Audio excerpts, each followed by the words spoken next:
What we're going to be doing tonight is analyzing the 7.62 by 5.4 Russian Mosin Nagant on your left and the German Kar 98 Kurz standard German infantry rifle on your right, analyzing them from a tactical standpoint, from a ballistical standpoint, and from a practical standpoint.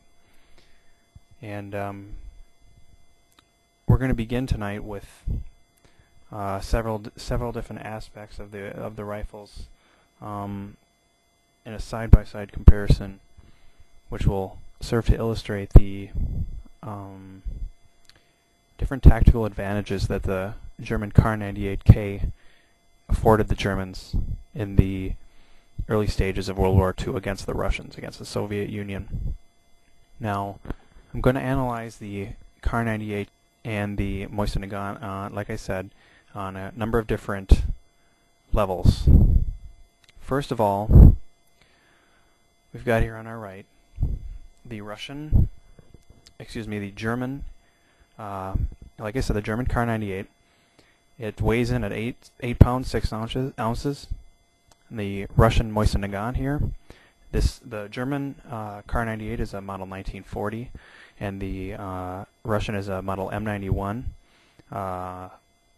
It's a model M91 Mosin Nagant, which was manufactured in the Soviet Union in 1939.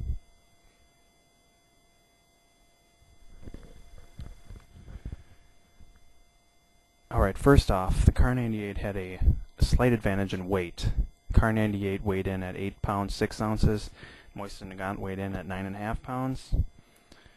The overall length of the Mosin Nagant was approximately 51 inches, and the overall length of the Kar 98 was approximately 44 inches, which afforded the Kar 98 a greater flexibility and maneuverability in urban environments and in trench settings and so forth, which the Kar 98 was easier for the German infantrymen to pivot around, even with a bayonet, because the bayonet on the model M91 Soviet, on our left example here, the 1939 Soviet M91 Mosin Nagant bayonet, the method in which the bayonet is affixed to the rifle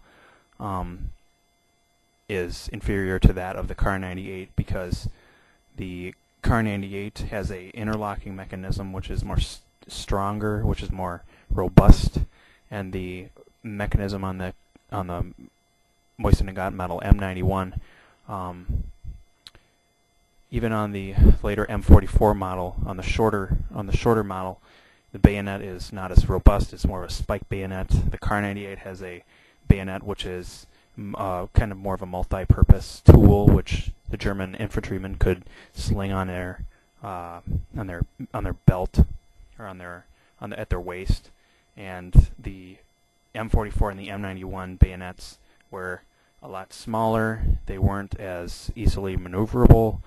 The Kar 98 had a bayonet which affixed on the underside of the rifle, starting about, I want to say, at least 6 inches before the end of the breech, which reduced the overall length of the weapon, whereas the Mosin Nagant on the left here used the spike bayonet system, and it is very, very hard to affix to the rifle. I actually, in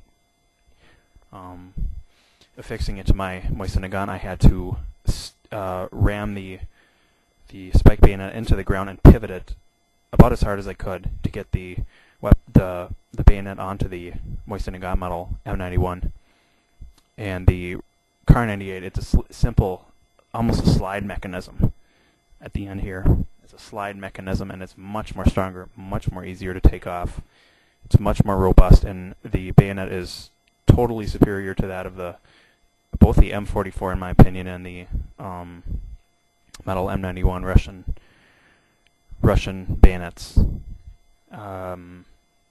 Longer bayonet on the Mosin Nagant, but really an inferior bayonet in almost all respects.